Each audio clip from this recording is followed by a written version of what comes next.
Hello, and welcome to the Knitting with Cat Hair podcast.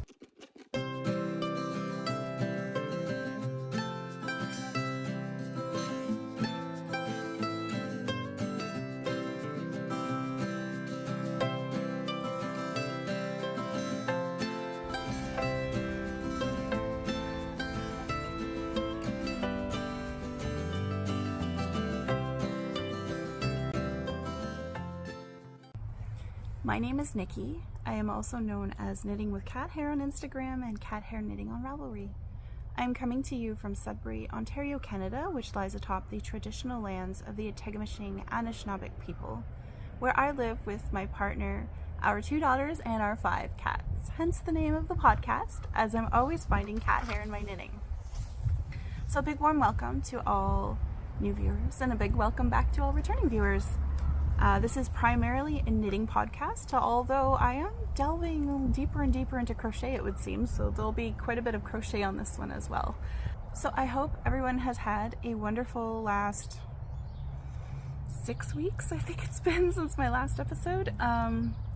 Yeah, kind of mixed reasons for the delay in recording, partially because I wasn't feeling well on the day that I had off to do it 3 weeks ago. And then, the weather's just been, we're in a hot spell now, and it's just, I don't know, it hasn't been as conducive to me wanting to do much, let's say. So anyways, it's a really hot day here today. I think it's, I forget what time it is. I think it's like after 9 a.m., but it's already, like, I can feel it's got to be in the 20s. Maybe high 20s Celsius. I think we're going to be going up into the 30s today, so I was hoping to get out here and film before it got too hot. The downside to that is the mosquitoes are out in full force. So if you see me swatting, that's what's going on here. Anyways, let's get into the crafting talk. First off, I just want to say that I still am running a Marie Wallin make-along over on Instagram. All of the details can be found down below in the description box, as well as over on my Instagram account. And I just want to give you all who are participating a heads up that it will be ending August 1st, so there's a few months left to get your Marie Wallin projects finished. We've already had so many beautiful makes, and yeah, you can follow along with the hashtag over on Instagram. Okay, I think that's it for admin, and so now I'll just jump into what I am wearing. So today I'm wearing my finished, this is also my first finished object, my finished Rockit Tee, which is a pattern by Tanis Lavalee, who is a Canadian indie hand dyer as well as a pattern designer. So I don't know if I can stand up, I will try so you can see. Hopefully you can see the stripes. So basically it's an alternating mohair silk stripe with a this one's a sock yarn that I used. Both of the yarns that I used were from Felicity Yarn Studio, who is Zoe, who actually has a podcast here on YouTube as well, and I will put links down below to her shop and her podcast, and again, anything that I mention really in the podcast, I will put links down below. So yeah, I'm pretty happy with it. I mean, it's warm out today, so this is probably too warm. Like, I'm feeling quite warm. But I thought I should wear it, at least for a little while, because it's a finished object. So I don't think I did much different from the pattern. I pretty much followed it to T, with the exception of I picked up a few less stitches along the neckline, and that was just by chance. Just when I was picking up stitches, I picked up 1 stitch for each row, and it turned out to be less than she suggested in the pattern. But other than that, I did the I-cord bind off for all of the sleeves and the neckline and the hemline, and I almost ran out of the sock yarn. I have still a little bit of the mohair left, but I did almost run out of the sock yarn, so I only did the I-cord bind off with the sock yarn, I think, on the collar. Oh no, I was able to do it for the sleeves. Yes, that's right. The sleeves and the hem, but I didn't have enough to do the collar, so I just held the mohair double and did an I-cord bind off for the collar, which I think turned out pretty nice, actually. It looks fine. And oh, I forgot to mention the colorway. The colorway name is Neapolitan, so it's got these like really light pinks and browns and vanilla colors in it. So it's really pretty. And it does remind me of ice cream. So that is my first finished object, but it's not my only one today. I actually have 4 in total, which is shocking, but not really, since it's been 6 weeks since I last talked to you guys. Okay, so next up, I finished my Nightshift Shawl, which is the pattern by Andrea Mowry. So here it is. Oh, I'm actually holding it the wrong way. It goes this way. It's big, but at this point I haven't washed and blocked it yet, and it's not quite as big as I would like it to be. So I can wear it, but the ends are not long enough, in my opinion, to be able to tie it comfortably. So I'm gonna try and block it and stretch it out a bit. I think I had to do that with my last one as well. So yeah, I'm really happy to have this off the needles, and I won't be wearing it anytime soon, but you know, come fall, it'll be set. And I knit it up out of 2 colorways of Noro Curion. So I used a light color for the background and a darker color for these foreground stitches. And yeah, it's a color changing yarn, so it does all the magic for you. And I'm trying to remember how many balls I used. I know I have two full balls and a little bit left of the dark color, and the light color I have just under one ball left. And I think I may have bought 6 of each, but all the details will be on my Ravelry page, which will be linked down below if you're curious. So yeah, really happy to have that done. It's a fun knit. Mosaic knitting is really fun. And I would say it's a really great kind of segue into color work, because although you're using 2 different colors, you're only knitting with 1 at a time. So it kind of helps you learn how to manage, you know, 2 balls of yarn at the same time without being too tricky. Like, you don't have to catch any floats or anything like that. And I think it's a really good way to kind of ease in to color work if you're interested in trying. So yeah, highly recommend. All right. Okay, next finished object. Oh, this one I hadn't even started. Oh, I forgot to bring the book with me. I'll pop in a picture, but over Christmas, I think it was, or right before Christmas, I had ordered a kit for some crochet amigurumi, I think they're called, of Nightmare Before Christmas, which is one of our family favorite movies. And my daughter specifically wanted, I think his name is Locke from The Nightmare Before Christmas.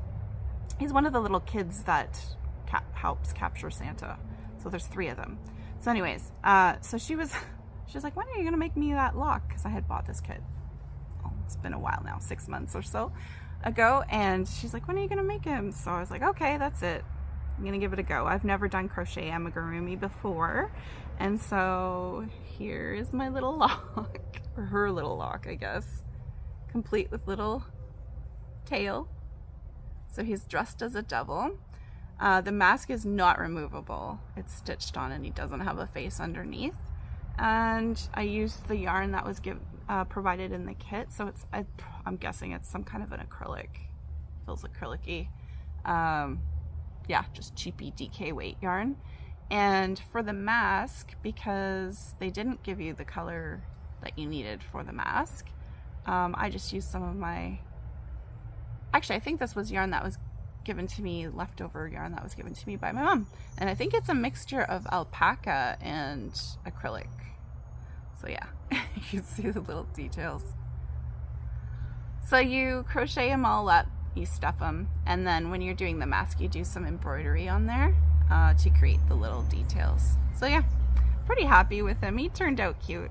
And now she's requested all 3 of the kids, so I have to do the other 2. I'll pop in a picture of who I'm talking about if you don't know. I think they're called Locke, Shock, and Barrel. And yeah, they're just 3 little kids. So yeah, that was fun.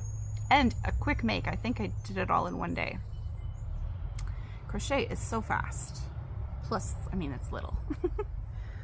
All right, and then my final finished object I'm actually using it. So this, I don't think, no, I hadn't cast it on yet, or hooked it on, or whatever you say when it's crochet. But I had mentioned that I wanted to make it, and this is my, I think it's called Summer Sunflower, let me look. Sweet Summer Sunflower Bag by Crochet 365.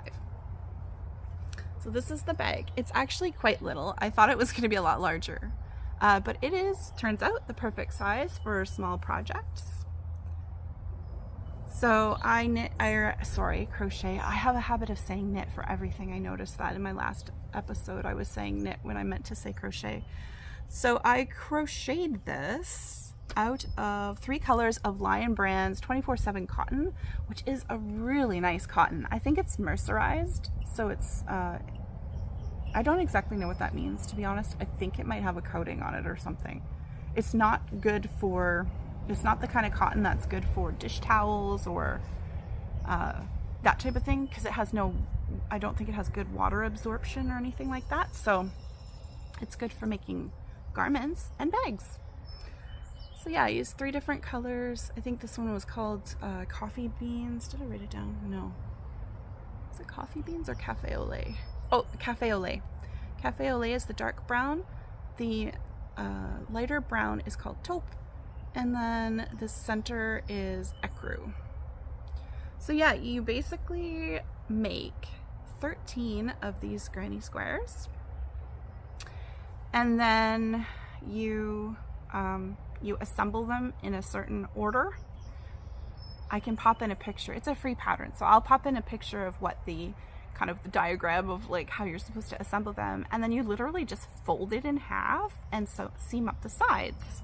So you fold up the bottom and then you seam it together. Yeah, it's really cool. And then you and then afterwards, yeah, after you have the bag made, then you go in and do the straps. And it was quite straightforward. Again, I've mentioned this numerous times, I'm not a master crocheter. I found it quite simple to follow the instructions, and yeah, highly recommend. I definitely don't think this will be the last one that I make. And it's so versatile. So I did these, you know, these, they're supposed to be sunflowers. I didn't do them in the sunflowers, but I did flowers, but you could do anything that's a square shape, because all it is a granny square. So you could do this with a traditional granny square, anything that's a square basically, and just seam it up in the same pattern. Yeah, so pretty happy with that. Just gonna check my notes and see if I had anything else to say. Oh, I used a size G 4mm hook to make it. Yeah, and it was a pretty quick make as well. Not one day, like I think it definitely took me a little longer than that, but maybe like a week, maybe less, depending on the amount of time you have. Okay, but so it's being used as a project bag right now. So housed in here is another crochet project. And I mentioned last time on the last episode that my daughter, who never asks for anything, had asked me to make her a granny square cardigan. So we picked daisies, and she picked the colors, and so I made a whole bunch. I've made a whole bunch of daisy granny squares. I've not woven in all the ends, but I do weave in as I go, so I really just have to cut them afterwards. But yeah, I have forget how many I have right now, 20 I think. You need 50. I worked out I need 50 to make this cardigan in a child's size. She does want it to be a little oversized. Now the tricky part is with the pattern that I'm using. I don't know if I wrote it down. Okay, it's called the Daisy Square Cardigan. It's a tutorial that's found online, and I think for the adult there's only one size. Basically, she shows you how to make an adult size. And again, it's not going to be size inclusive because it's just the one size.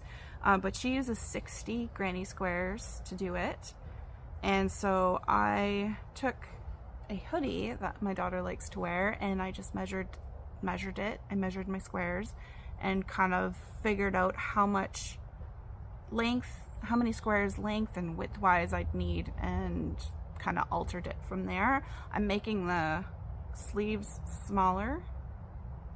There's not a lot of leeway, so because the squares are this wide, right? So if I take out 1 square's worth, it's quite a bit of a difference, and that's what I've done for the sleeves. So we'll see. We'll see how it turns out. If they're too tight or they look silly because they're too small, then I can always add them back in. And my daughter at first was like, oh, you know, I don't want to ask for anything because if I don't end up liking it, I'll feel really bad, and I don't want to hurt your feelings. And I was like, well, this is the perfect project, because if you don't like it, I can just take it apart and make how many? 39. I can make at least 4 bags worth, I think. Yes, 4 daisy square bags. There we go. So it won't go to waste. Anyways, yeah, it's been fun. So I did deviate, I think on this is the one I did, went smaller. I think I used a smaller hook because I found, or a bigger hook because I found they were too tight. So my squares are actually bigger. I'm using, again, 3 colors of Lion Brand 24/7 cotton. These are the 3 colors. So these 2 were used in my bag that I made. This is the Cafe au Lait and the Ecru, and then I'm using this yellow, which is called Camel, for the center of the daisies. And I'm using a size E 3.5mm hook. And yeah, it's fun. I just work on it when I feel like it's kind of just like a pick. It's nice to have something that you can just pick up, do a little bit of a work on it, and then just put it aside, because the squares don't take long to make, so it's nice. Okay, so now we're into works in progress. Okay, let's see, what do we have to talk about here? I will show you, housed in this adorable fox bag by My Needle Crafts, is my Bolan, which is a pattern by Leila Raven. And I didn't do as much as I had planned. I was all over the place, making things left, right, and center. So I haven't even finished the first panel yet. But hopefully you can see the lace. Can you see it? Oh, it's so hard to show lace. There. Oh, some chipmunk action behind me.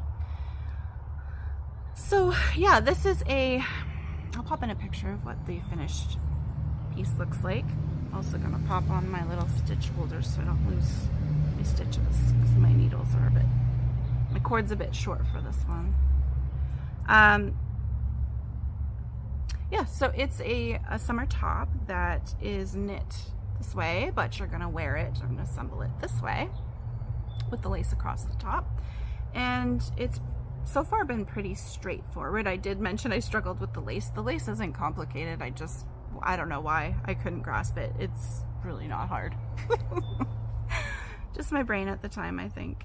So yeah, I'm knitting it out of the called for yarn, the original yarn, which is Quince & Co. Sparrow, which is a 100% linen. It's a fingering weight. Not sure if it's a 4-ply. It's definitely multi-plied. And this is what it looks like in the ball that I've wound up. And the colorway is called Penny, which is very fitting. And it's not, although it softens up while you're working with it, it's still ropey. It's not the most pleasant to work with. I've definitely worked with worse yarns before. Bernat Handicraft or cotton I find is really hard on my hands. That I'm not a fan of. But I'll still use it when I need to make dish towels and dishcloths. It does make good dishcloths for sure. But yeah, so it's softening up over time, and I've heard that when you wash and wear it, it also softens up even more. So that'll be nice. What else? I'm making the size 54 inch, but my row gauge is off. And so I'm going to have to, I think, add in some extra repeats to make it wide enough.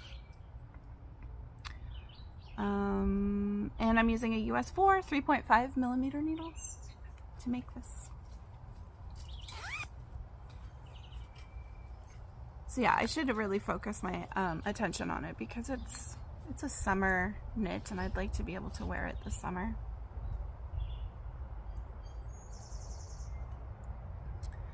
Yeah, I always have all these ambitious plans to get things done.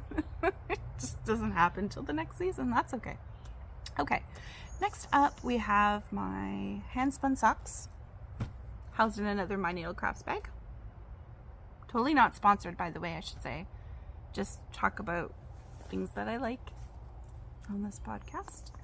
So I started spinning in February and with a drop spindle. So I've been slowly, now that I've actually spun it into yarn and yeah, my first yarn, I'm finally putting it to use, and I'm making a pair of socks, which were supposed to be for Carrie of My Wool Mittens Sock Spin Along 23, but I totally missed the boat, and because it's taking me so long to do. Oh no, I just pulled out my stitches, but oh my gosh, this yarn doesn't go anywhere because it is 100% wool. Love it. There we go. All good. Okay, so I'd started, sorry. I just got startled by the chipmunk. I am wearing sandals and he just stepped on my foot and scared the crap out of me. He's looking for seeds. Sorry. Okay, so this is my first sock. I think I hadn't put in the heel, I don't think, last time. So I've now put in a heel. Sorry, the cord's all in the way here. Yeah, I'm knitting them cuff down. And I ran out of the yarn for this, so I put it on a holder. It's on a holder, and I started the second sock because I've spun up the next ball of yarn, I guess, to use for the feet of the socks, and I'm gonna split that in half and just to make sure that I get some consistency in my socks, because I'm not the most consistent spinner yet. I'm still new. So yeah, I used my very first hand spun, which was a Ashford Corriedale, just in the, I think it's like a medium natural gray. So it's really wonky, it's super uneven, and I don't know, but I think it adds character to the sock. So I just did a couple 1x1 ribbing rounds with the gray, I think 2 rounds or so. And then I switched to this lovely toffee color, which is also an Ashford Corriedale. And slip stitch heel, and like I said, I'm on the foot, and then I place that on hold while I work on the other one and get it to the same spot. So this is the second one, just starting the leg. Yeah, it's fun, slow. I'm not a prolific sock knitter. I go through phases. Sometimes I'll power through them, other times I just, you know, pick them up. They're good to have when you're, you know, they're transportable and easily just throw them in car, bring with you when you're going to appointments or whatever. So yeah, I will get them done probably for winter now since I miss them make along anyways. But yeah, it's fun, and it's really exciting to be able to, sorry, I don't know what kind of bug that was. The joys of filming outside. You don't ever know what's gonna show up. Yeah, so what was I saying? Oh, it's just really exciting to be able to go from, you know, fiber to yarn to knitted piece. And eventually I would really like to go from fleece to fiber to yarn to knitted piece. So I think that would be amazing. Go through the full transition. Alrighty, my cats are doing a number on our couches,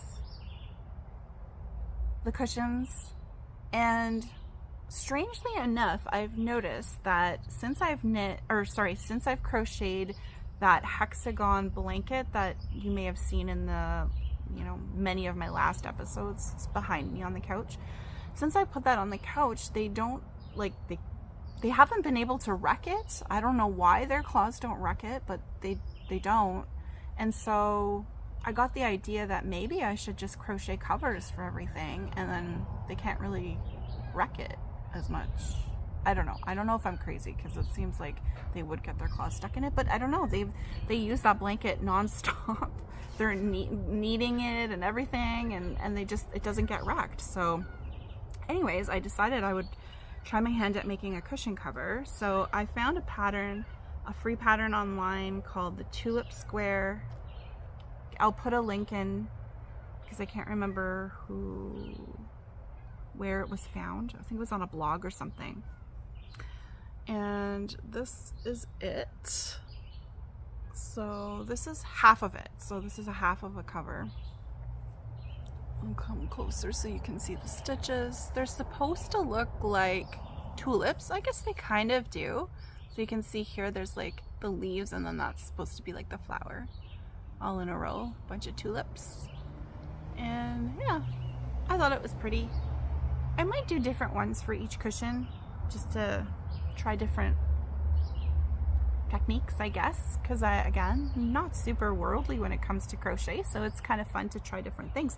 So yeah, this is a half a cushion cover, and it took me almost exactly one of these to make it. And this is Lion Brand Fisherman's Wool. Really nice, rustic, natural wool. So it's non-superwash. It's quite affordable. I think it was $16 for this ball, and this is, let me see, 465 yards, 425 meters, 227 grams, and I think it's an Aran weight, Aran or worsted or Aran weight, and this is in the colorway Oatmeal, which is really actually, oh, you can kind of see the nuances there. There's different colors in it. Yeah, it's really pretty. So I thought I'd go with something neutral, and then, you know, as I'm making blankets, which I've been doing a lot of, I can make colorful blankets to go on these neutral covers or cushions and such. So yeah, really fun. I don't know, I really enjoy being able to switch between crochet and knitting. It's nice to have different crafts to bounce around between. Okay.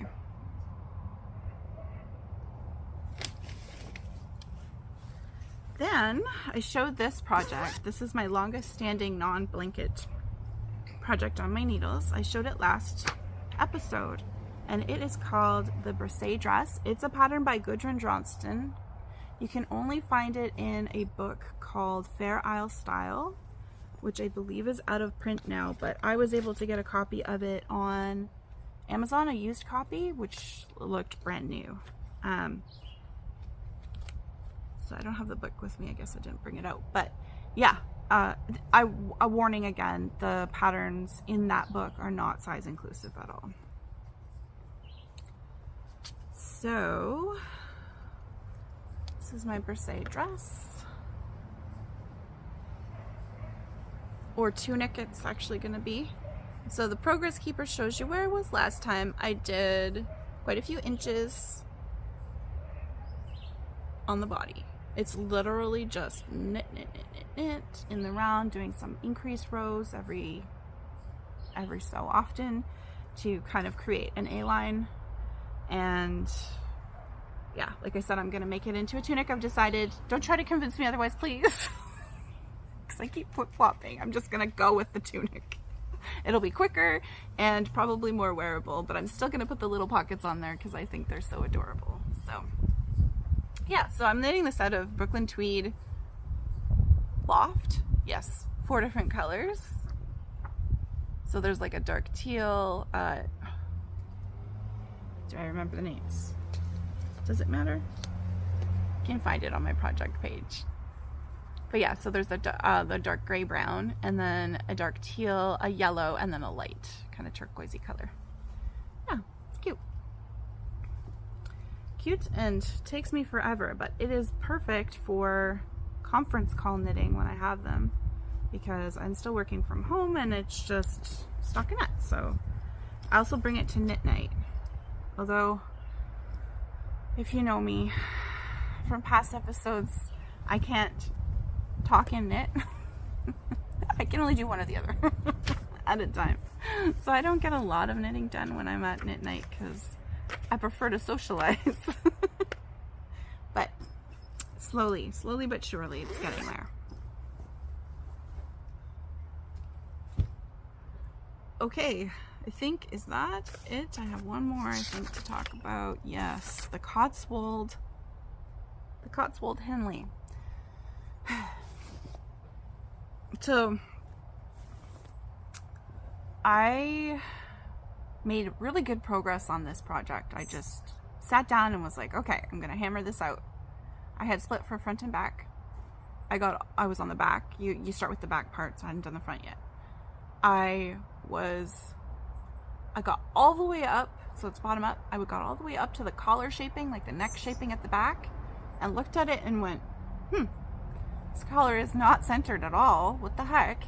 And did some counting and realized that I had 10 extra stitches on the needles because I hadn't decreased properly way back at the beginning when you're supposed to decrease for the armhole shaping. So I'm not gonna lie, I was pretty annoyed with the whole situation. So I immediately, this is what I do. This is how I deal with this. I immediately ripped it out and found my spot, like made sure I knew where I was in my pattern, marked it, and then put it away. Now it's gonna sit until I'm ready to pick it back up and start again. Because I find that if I leave it with an error on it, like if there's something wrong with it and I know I'm gonna have to rip it back anyways, if I leave it, it very much discourages me from picking it back up again, because I have to do two things. I have to rip back all the way and try and figure out where I am, blah, blah, blah, and then start over again. So I find if I just rip it out, it's like ripping off a Band-Aid. Do it quick, and then I'm all set to start again when I'm ready. And I will be. It won't be that long. I actually, you know, I want to get it done, mostly because I have another project I want to make, and I won't let myself start it until this. Yes, so I'm back to here. But I brought it outside too because I wanted to see if the color shows up much nicer. See, it's not a gray green. It's actually, I mean, it's still not doing it full justice, but you can kind of see there's some yellow green in there. It's really pretty. It's called Olive Heather, and it's Cascade 220 on superwash wool. It's a nice wool, and it's soft enough that my partner will wear it. This is for my partner. Okay, so that's my tale of woe. I just wanted to let you guys know, I don't think I've ever tried to hide the fact that I make mistakes all the time, and that, you know, sometimes it's one step forward, two steps back. But yeah, I think it's important to share our mistakes, and to remind you, based on the mistake that I have made, that when you're knitting a pattern that has the number of stitches at the end of the row that you should have on your needles, I very much urge you to check those numbers throughout, not just once like I do and then like, I'm good. Because if I had checked along the way, I would have caught my mistake way quicker and saved myself a lot of heartache. But anyways, we're not perfect, and sometimes we're just in the groove and we just want to get it done. Okay. So that's that. All right, what are we on to now? Let's see. I want to talk about solar natural dyeing. So I've been doing some solar natural dyeing again this year. I tried it for the first time last year using avocado pits and skins and onion skins in separate jars. And it was so much fun, and it's so interesting because I personally don't have any experience with this, so I don't know what's gonna happen. I don't know what I'm gonna end up with. So I was pleasantly surprised when I discovered that my avocados didn't turn pink at all, and I thought that's the color that they were supposed to yield. And my onion skins yielded a very beautiful rust, kind of variegated rust color, which was very cool. So anyways, I'm trying again, and this time I am using avocados again. I'm trying to get pink. So this is my avocado pits and skins. I've also measured out the dye stuff this time, so I know how much I'm using. I'm keeping track of that because I didn't do that last time. Okay, so you will notice that again, it's not pink. And I'm like, why? Why is it not going pink? I followed the instructions. People gave me recommendations to slice up the pits and put baking soda in, and I did that. And so where's the pits? Can we see them? Oh, they're losing their color. So you can see here, whoop, floating around, that orange thing is the pit. So they were orange, and then when I watched videos, I saw people cutting into theirs and they were pink. So I don't know if we get just like maybe a different species of avocados here, perhaps, that yield like an orange color, because this is definitely not pink. Definitely not pink. Still fun. I'm thinking, because it's so similar to the one I made last year, I'm thinking I might over dye it with something else. I don't know what yet, but yeah, I think I might do that and see what I get then. Okay, so that is the first. That's the avocados, and then this one, trying pomegranates. Now, pomegranate skins are red, right? You would think you would get a red or a pink. No, liquid. Look at this. It's seriously like curry yellow. It is like an orangey yellow. It's really pretty, but not what I was expecting. Of course, I knew after I looked into it that it wasn't going to be pink. But initially I was like, oh, I have a pomegranate, I'll use the skin. And this is just one skin. One skin. You'll see I put less water in. It's a little more concentrated. This is a 100 gram skein or 110 gram skein in here. Same as last year. So yeah, very interesting. And it looked like, when I looked through my modern natural dyer book, I think it's called, it looked like if you use more skins, you could get a really, like a dark kind of orangey brown, like more of a rust color, which would be cool too. So I might try that next year. But yeah, the weather's definitely been hot enough for these guys. So yeah, so fun. I very much urge you to give it a try. It's so easy. All you need is a jar, a skein of yarn, and for me, because I'm like lazy and like don't want to have to mordant my yarn, I just choose things that are like, that don't require it, that have the tannins in them, I think, that you don't have to do anything to the yarn first, other than I would suggest washing it. Like, you wash your yarn just as you would like with soak or whatever you use, Eucalyptus, whatever you might use. Just soak it to wash it and then rinse it out, and then put the wet yarn in. I believe it was Christopher from Cabin Boy Knits who said that when you soak the yarn prior to dyeing it, it opens it up and it just takes the dye better. So that's just his recommendation. So that's what I've done here. So yeah, very fun, very exciting.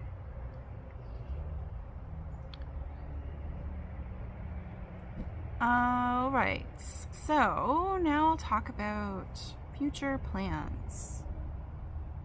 Well, I already mentioned, so I'm making that Cotswold Henley for my partner, and I really want to get that done so that I can cast on the next sweater I want to make for him / me.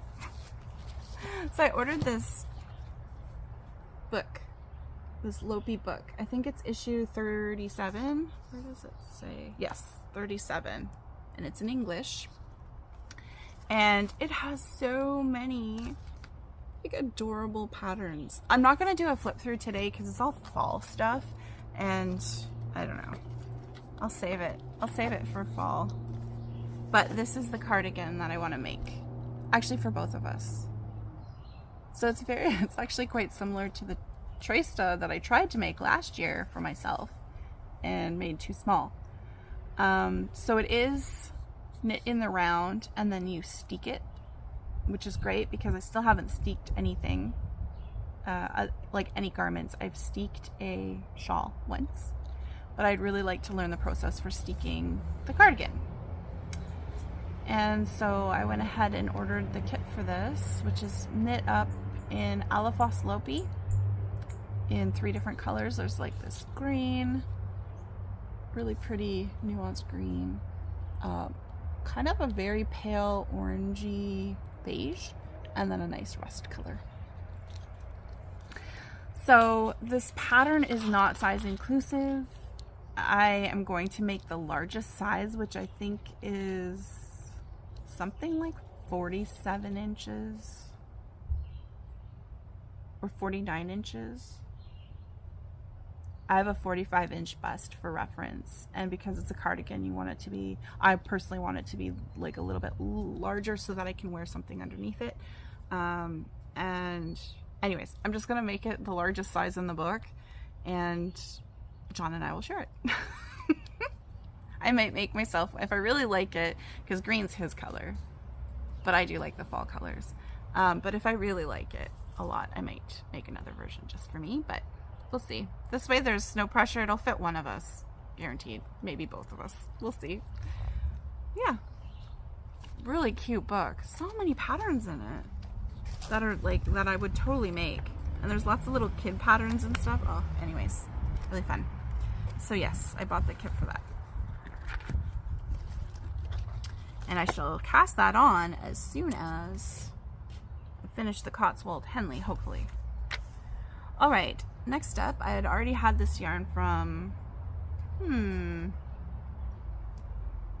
was it last year? My mom got me this, I think for Christmas. I think it was last year. It is Katia Concept Cotton Merino. I think it's mostly cotton, eh? I think it's 70%. Let me see what it says. 70% cotton, 30% wool. And I tried to make, what did I try to make? Braids of Grass sweater last year, and it was too drapey. Like, this was not sturdy enough because of the large amount of cotton in it. If you've ever seen the Braids of Grass, I'll pop a picture in so you can see what I'm talking about. But the collar has like this beautiful cabled, it's a cabled higher neck collar. And because this was so drapey, it was flopping down. It wasn't standing up like it should. So it just didn't do it justice. It wasn't the right yarn for that project. So I took it out, and now I found the right project. I'm gonna make the 3 Seasons cardigan by Wool and Pine, and it was designed in this yarn, so I know it's gonna work. And it's beautiful. It's cables all over. It's more of a cropped cardigan, but I could always make it a little, could make it longer if I want. It's a V-neck. Yeah, I think it'll be really nice. So I'm gonna cast that on probably soon too. So I think I have 2 cords available for projects right now. Yay! And then I also have over ambitious plans to make 3 Hinterland dresses. I've never made one. I've never sewed a garment in my life. I have made one thing in my life, sewed on a sewing machine, and it's this bag, which I had step-by-step guidance from my mom on. She was there with me and did it all with me. So anyways, I want to learn how to sew. I don't know what it is. I come from a long line of seamstresses, and so I'm really embarrassed to say that I can't sew, and I really want, I like the idea of it because, you know, carrying on that tradition and, you know, hopefully being able to pass that on to my daughter, stepdaughter maybe, if they're interested, would be really nice. And of course the practicality of it, being able to make my own clothes, seems very enticing, but I don't have the patience for it. I can sit and knit and rip out 75 times and keep going and be fine with it. But with sewing, I get so frustrated so quickly, and I don't know why. I don't know what it is. So I really have to learn to try and take my time and I guess try to enjoy the process, because that's what I love about knitting. I think because I love the process so much, it doesn't matter if I'm knitting the same thing for the 5th time. I just like to knit, period. So maybe if I start developing that same sense towards sewing, instead of looking at it as like more of a product driven thing where it's like, okay, I want a dress, I just want that dress. I just want to speed through it and get the dress. So maybe I think I need to relook at how I view sewing. But anyway, so I've purchased 3 dresses worth of linen to make 3 Hinterland dresses. I want to do 3 different versions. I don't want to do the same one. So yeah, I'm gonna have to go. My mom's like, bring your sewing machine and come visit, and she's gonna help me at least do the first one, and then hopefully once I learn how to do that first one, I should be able to do the other 2 on my own. I hope. We'll see, fingers crossed. But the interesting thing is, and I didn't plan it, I just went shopping on a Canadian linen site called Pure Linen Envy, I think it's called. I'll put a link down below. They were having a sale on their linen, so it was quite affordable. And, well, to me, I shouldn't speak openly like that. Everyone's budgets are different. To me, it was affordable. And so I ordered 3 different colors, and one of the colors happened to be a little bit darker. Obviously, it's not going to have the white kind of cotton bits in it, but like it's dark and solid colored of this color. So I thought this would look super cute with the dress over top of it, or if I made it into a skirt instead, that would work. And I also ordered a dark chocolate brown linen, which this would look really lovely with too, maybe in the fall. And then I ordered a it's pretty close to this color, like a seafoam green, which I think would be really cute. Anyways, those are my plans. I always have all these plans. I don't always follow through with all of them, but I bought the linen, so I have to use it. And I bought the pattern, and not only did I buy the pattern, so the pattern for the Hinterland dress is from So Liberated. So when you buy it, you get a PDF copy of it, and I don't have a printer that works well, so I can't just print out the pattern. So I actually found a place. They gave links. Actually, So Liberated gave some links on their website. They're based in the US, but they provided links to US and Canadian. They may have even done some for the UK. I can't remember.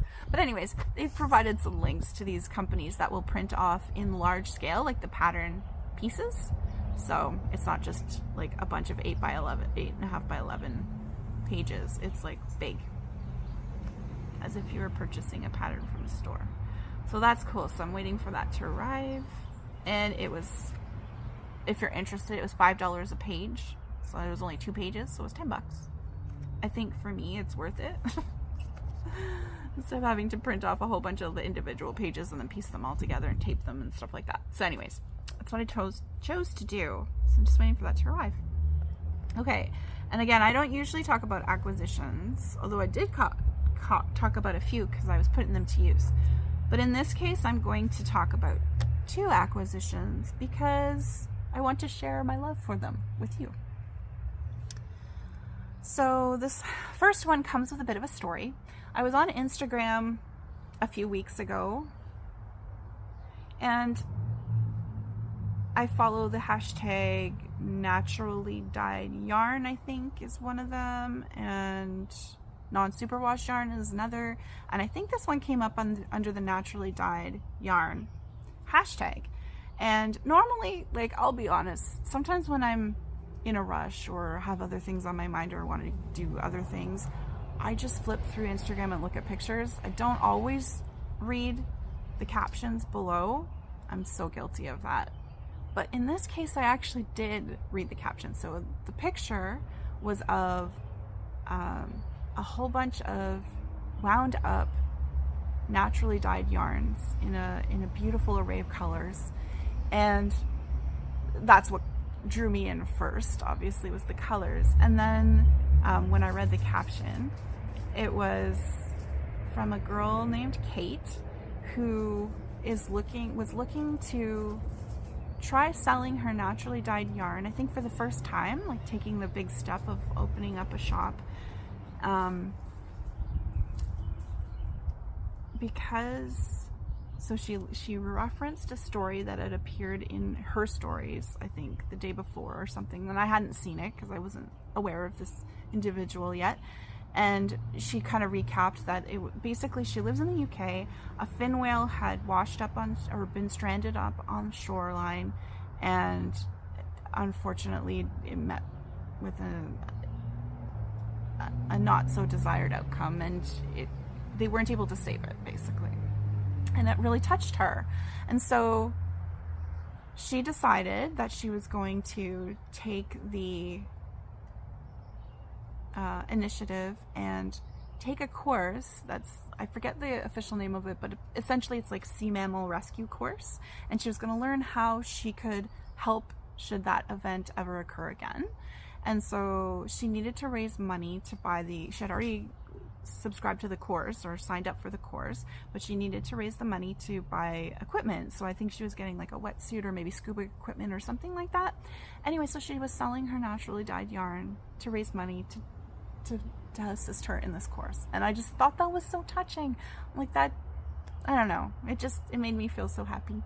And to think that there's people out there that are really, I know there's people out there that are doing good things. I don't know, I just found it very touching. So I subscribed to her, or what do you call that, followed her on Instagram, and I didn't say anything below. I don't know why. Sometimes when things like touch me, I feel like I should say things more often, but it's almost like I can't find the right words that convey how I feel, just like I'm doing right now when I talk. I have difficulty articulating what I'm trying to say, so I didn't say anything. I just followed her, and with the hopes of seeing, like when her shop started up, if I could purchase some of her yarn maybe and help her in that cause. So anyways, didn't say anything. She reached out to me because she saw that I had followed her, and she thanked me, and she was interested in my position, like my job as a species at risk specialist, and just was really kind, very kind, and just like, yeah, just really, really sweet. So we started conversing, and honestly, she's the real hero out there. I sit behind a computer most of my time, and she's out there doing the real work. So I don't know, I just think some people sell themselves short. Like, she's doing great things. I think it's awesome. And anyways, I let her know I was interested in, I had read her story, and then I was interested in, when she got her yarn shop, or her small yarn shop up and running, that I would be interested in purchasing some yarn. So I kept an eye on her account, and sure enough, her yarn shop went live on Etsy, and I ordered some yarn. So it came yesterday or the day before in the most beautiful packaging. I can't even describe. First of all, I appreciate the fact that she sent it with fully compostable wrapping on the outside, which is great in my books. And then the box inside was cardboard, which is recyclable, which is good too. But yeah, it was just so beautiful. So I'll pop in a picture of what the packaging looked like, how it was so perfectly wrapped with this beautiful, what looks like a beautifully naturally dyed ribbon wrapped around the yarn, and even right down to the like little piece of string that's holding the dried rose with the tea and the thank you card and stuff that looked naturally dyed as well. just attention to detail was just gorgeous. And so this is the yarn that I received from Kate, who, by the way, is now Mandrake Fibers. I believe that's the name of it. And this is her, whoop, her little logo. And so she dyes all of her yarn. They're all non-superwash, untreated, naturally dyed. And look at this color. Isn't that amazing? It's like a coral. I'm shocked. I'm shocked that you can achieve such a color in with natural ways. And she kindly threw in a little mini skein that she said was dyed with walnut leaves, which is so pretty too. Oh, I just think they're beautiful. And look at the little matching ribbon. Oh, so lovely. And so this is 100% British blue face Leicester, 100 grams. This skein is 100 grams. DK, 225 meters, non-superwash wool, naturally dyed with plants, spun and dyed in Yorkshire, UK. Hand wash only. So I don't know. I had plans of incorporating this along with some of the naturally dyed yarns that I'm experimenting with, and I have a few other naturally dyed yarns from other companies as well that I might put all together in maybe a blanket so they're all together. I don't know, but then it almost seems like a shame because it's so beautiful. I do have other BFLs that I could pair this with. They wouldn't be naturally dyed, but that might be nice too. And do like a colorwork sweater. Anyways, so lovely, so lovely. So last I checked, she still had a few skeins left in her shop. Obviously they're not going, like she's already taken the course and she was successful with it. And actually I saw, she sent me a message. There was a little seal that was up on the beach or whatever. And so she got called out, and there was nothing really wrong with the seal. She said it was mostly just trying to keep people away with, like, there's dogs around and stuff like that, keeping people away from the animals so it could be safe. But yeah, that's awesome. So awesome. So I think she's making a donation, if I read that correctly. So the stuff that she has left in her shop, because she doesn't need the money for the equipment anymore, she was going to donate at least, I think, a portion of it. Yeah, so anyways, you might want to check it out. I'll definitely link her shop down below. And I'm hoping she's going to continue. This isn't just a one-time thing, but because the yarns are beautiful. Beautiful. I guess because of the time difference, I didn't know when her shop was going live. So, like, I guess it went live while I was sleeping, because when I got there, a lot of the yarn was already sold out, and I was kind of sad because there was a darker color. I think it was a darker color lighter. There was a pale peachy color that I thought would look really nice paired with this, and I would have gotten that one as well, but that's okay. It's okay. Anyways, so that's one acquisition that I love. And then the other acquisition that came recently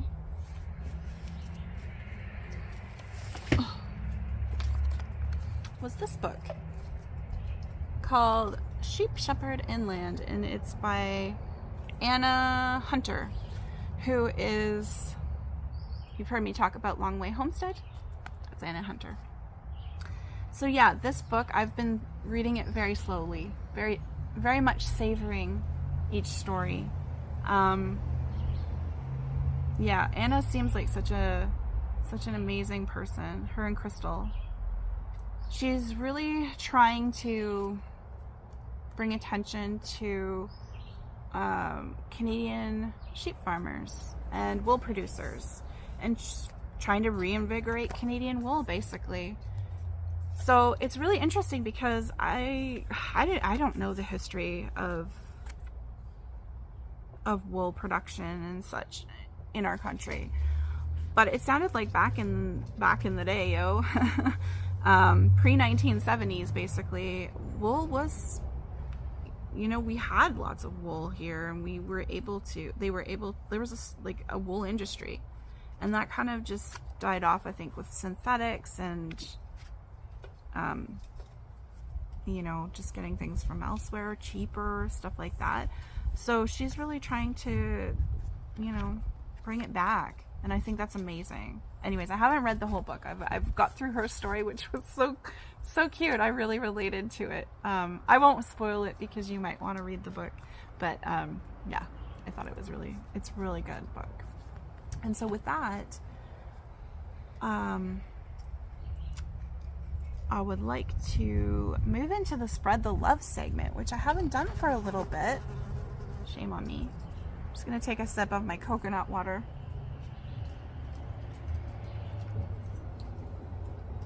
And I have to grab something. So I will be right back.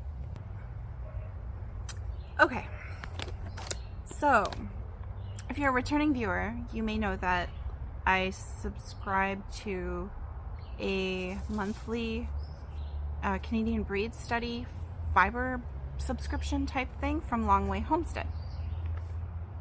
And so every month I get some Fibre, and this is not going to be a spoiler because this is last month's. Everyone should have gotten theirs by now, but I got this Rideau Arcot Fibre, and this is what it looks like. Oh, look at the colors. It's almost like marble. Isn't that so pretty? I can't wait to start spinning. I have not spun any of my fibers yet. This is the third one I've gotten. I haven't spun any of them because I'm still trying to get my socks done. Trying to be good. Trying. So anyways, yes, Rideau Arcot. So, not only did I receive that, which is my Fibre, I received a second Fibre of the same by accident. And so I contacted Anna and I let her know, and she was like, oh, it's okay, don't worry about it, just keep it. And I said, okay then, I will do a giveaway so that someone else, another spinner out there, can experience the Rideau Arcot. And so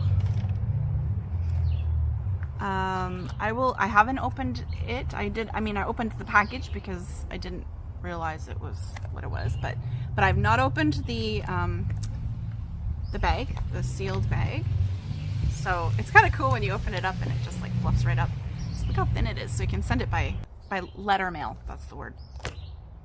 So you will get the information about the sheep and the Fibre as well. So if you are interested in receiving this, all you have to do is leave a comment down below.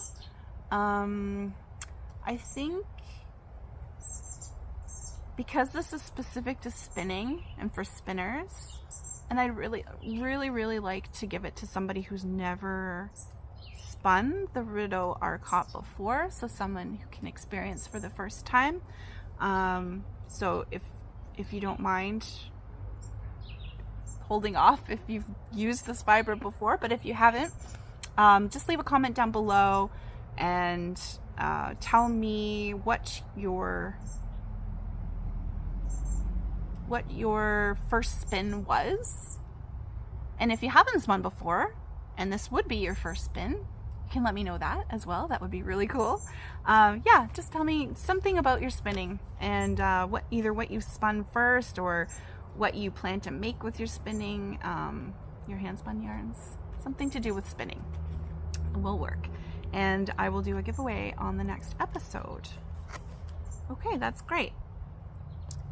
And then in terms of Spread the Love, I also want to say a great big thank you to Jenny of Honeybird Studio, who's a Canadian podcaster here on YouTube. I will put a link down below, and Jenny kindly recommended my podcast on hers recently, and she did like a lovely little spiel about it, and I just wanted to say thank you so much. I watched Jenny as well. I will say that I've fallen behind in podcast watching in general as of late. I just haven't had as much time to catch up with all my friends. So Jenny, I'm really sorry because I haven't seen your latest, like your one before that. I hadn't seen it yet. anyways, I have some catching up to do, but she's a wonderful podcaster. She's always making beautiful things. She makes very intricate lace pattern tops. I've seen her make, she has her own shawl designs. She seems to love the color purple, so if you love purple, you should definitely check her out. And she's based out of British Columbia.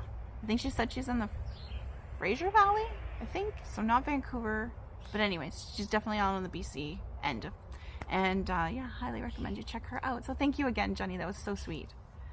I'd also like to recommend 2 other podcasts.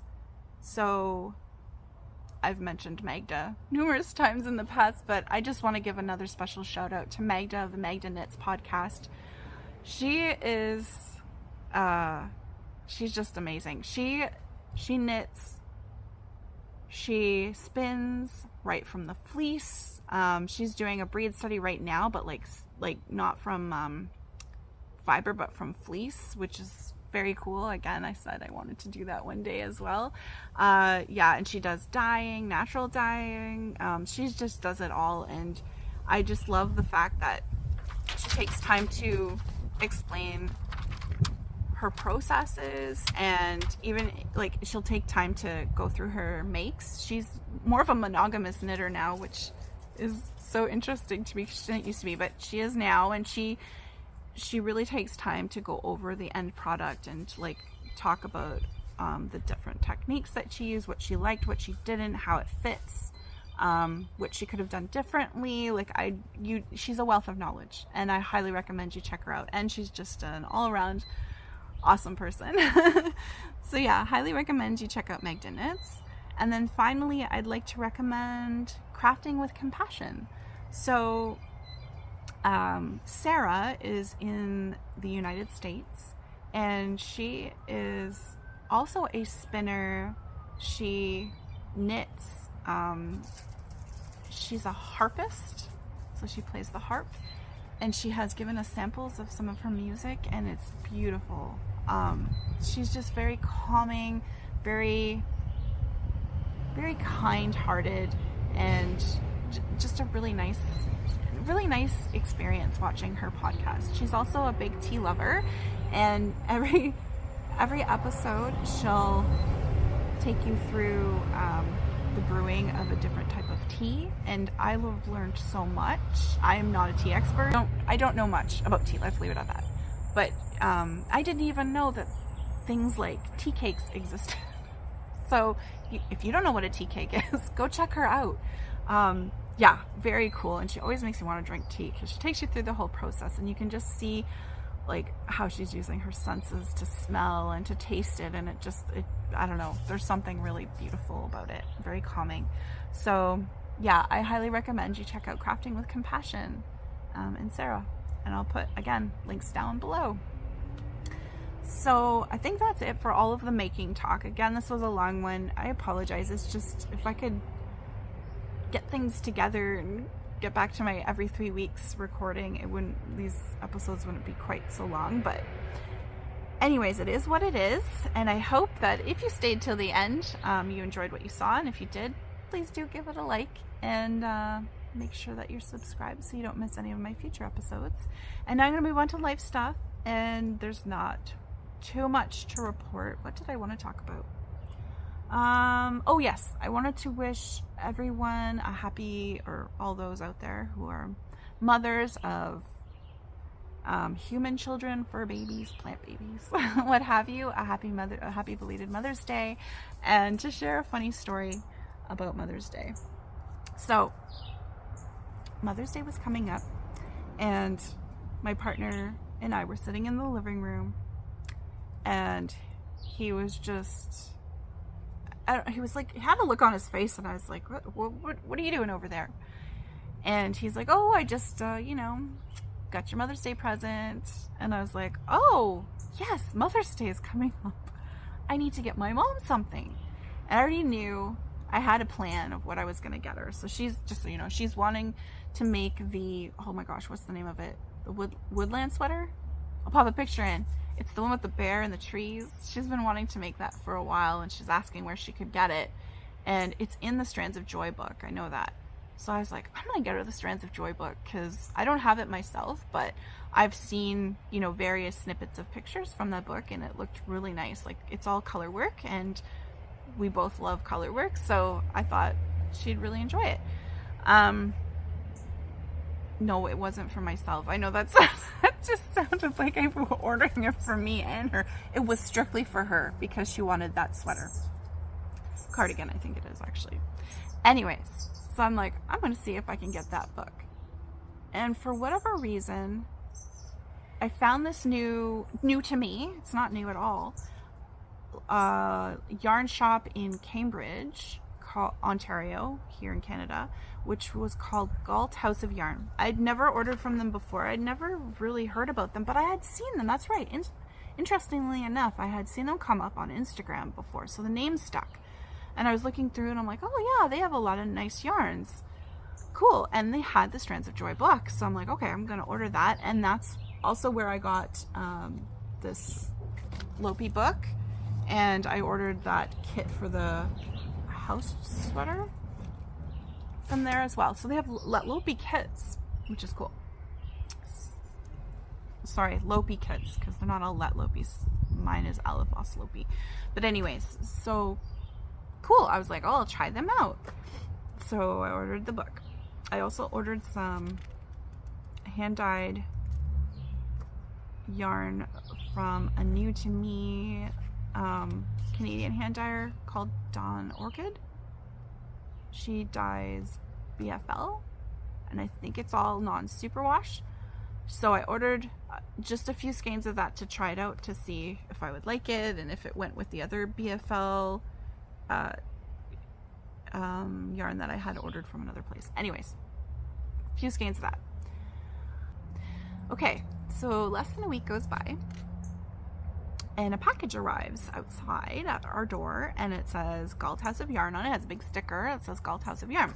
And I'm like, oh, cool. So the book arrived for my mom.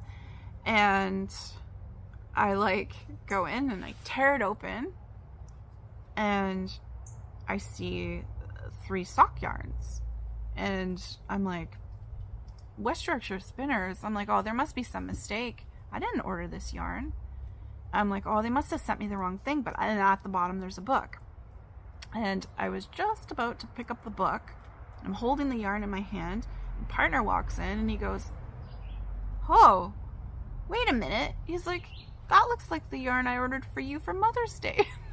I was like, oops. Like, did you also order a book? He's like, well, yeah, you might as well open it now. So, because I, in my haste, had just opened the box. I didn't read the label that said it was directed to John, not Nikki. I just like, what are the chances we both ordered from the same store? And I'd never ordered from them before. I never mentioned the name of them. He had never ordered from it before. It was just we both literally ordered from the same store on the same day, and his package came first and ruined my Mother's Day surprise. And the reason mine came late, the reason I talked about that hand-dyed yarn was because of that hand-dyed yarn. It's dyed to order and I didn't know that. So my package came later than Mother's Day, actually. It came after Mother's Day, but I hadn't seen my mom. I saw her and gave her the present in time anyways, and told her the story, and it was quite funny. Anyways, so now from now on I will always read the label on the outside. And see, the thing is, I knew John had ordered something, and if that big Galt House of Yarn sticker hadn't have been on the outside of the box, I would have read the label, because I wouldn't want to open up something that he ordered, right? Like, but because I would never have thought he'd order from that store. Anyways, I thought it was funny. That's my story. So, I had a nice Mother's Day. Oh, and the book that I got, it would have been really funny if I got the Strands of Joy book, wouldn't it? It wasn't. It was, what was the book? It's one of the Lina basic makes or basic knitting or something like that. It's a collection of simple, like, knitting patterns. So, yeah, and it's Lina, so it's beautiful. I had to look through it already. There's a couple in there that caught my eye for sure. So that was that. I'm always spoiled on Mother's Day. Oh, I got a gift card too. So I could buy more from Galt House of Yarn. They're getting a lot of business over there from us. What else? My daughter and I got new bikes. We went out and got new bikes. She needed one desperately because she had outgrown her old one, which was a hand-me-down as well. So this is her first, like, other than a tricycle she got when she was really little. This is her first brand new to her bike. And yeah, she's been really enjoying it. She's been asking to go biking a lot. And then I went and got myself a brand new one too. Just a cheapy one from Canadian Tire. A super cycle. It wasn't overly expensive or anything, because it wasn't sure how often I'd use it. I have these, again, grandiose ideas. I'm like, I'm gonna go biking every day, and then it's so hot and I'm like, I don't want to bike at all. Anyways, so new bikes. We have been biking, and again, I don't know, like, let me know if this is something for, like, if you're older and you think you can still do the things that you did when you were younger, because I always think that. I'm like, I used to bike all the time. Not a problem. Oh my gosh, was I ever winded. I died. We went for an hour-long bike ride, and it probably would have been fine if it was flat, but no, there's a lot of hills around here, and it was like, at one point, I'm like, that's it, I'm walking up this hill. I don't care if I look like an idiot. I cannot physically bike up this hill because I'm too tired. My daughter was like, no problem. See, that used to be me. No. Anyways, trying to get back into shape here. Trying to go walking. I went for 3 walks yesterday. I'm gonna try and do 2 walks today at least. Anyways, my goal is to try and walk as regularly as possible. I want to try and get more active because I've been sitting for so much of my life lately. What else? Gardening, not too much to report. I didn't plant any vegetables this year. Again, had grandiose ideas of doing it, didn't do it. But my clematis is growing like a weed. I love it. It's climbing up the trellis, and there's some blooms that are threatening to come out. I'm so excited to see them. Looks really cute. What else? The peonies are gonna bloom soon, it looks like. They're starting to, yeah, they're a June bloomer. And my lupins are coming up. I have tons of strawberry plants. Not getting my hopes up this time. 2 years in a row I've been burnt. Have I ever gotten a strawberry? I don't think I've ever gotten a strawberry yet. Lots of flowers, no strawberries. Something ate my raspberry bush, but it seems to be coming back nicely. I don't know if we'll get any raspberries. I got a few last year, but yeah. So I think that's it. I'm trying to think if there's anything else really exciting to talk about, but life's pretty boring. But sometimes boring is good. Been listening to a lot of audiobooks. So, oh yeah, so I'll just pass this along. I won't drag this out too long, but I watch Sonder Knitting podcast with Maggie. I don't think she's posted an episode in a little while. She's a new mommy, so she's got her hands full. She's very busy. But she is a prolific reader, and she always talks about the books that she's read, and she reads a lot of books. I'm envious of the number of books, at least that she used to read. I don't know how many she reads these days, but yes. So she had recommended last year, I think it was, she had recommended a book by Kristin Hannah, who I think is an American author, I want to say. Anyways, chipmunks are fighting. I don't know if you can see them. Well, there's plenty of seeds and there's 2 feeders. I don't know why they fight. But anyways, Kristin Hannah. So I listened to The 4 Winds. Was such a good book. So good. They're really long. So I imagine the books are quite thick themselves. But yeah, so good. So good. And so now I'm determined to listen to all of her books because she has a few. And so now I'm listening to The Nightingale, and I'm almost done it. And it's also very good. So she has, I would say, very strong I would say that she has these like female lead characters who seem like they could be quite ordinary, but are in fact quite extraordinary. And I feel like that's like, I don't know, it's like something that, you know, we're all like that, right?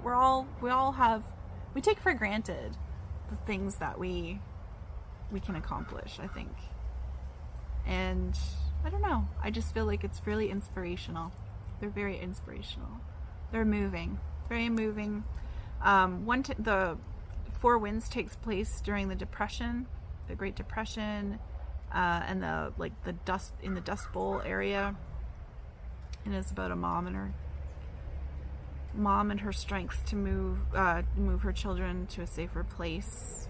She's heard that moving out west will be better, to California, and what happens when she gets there.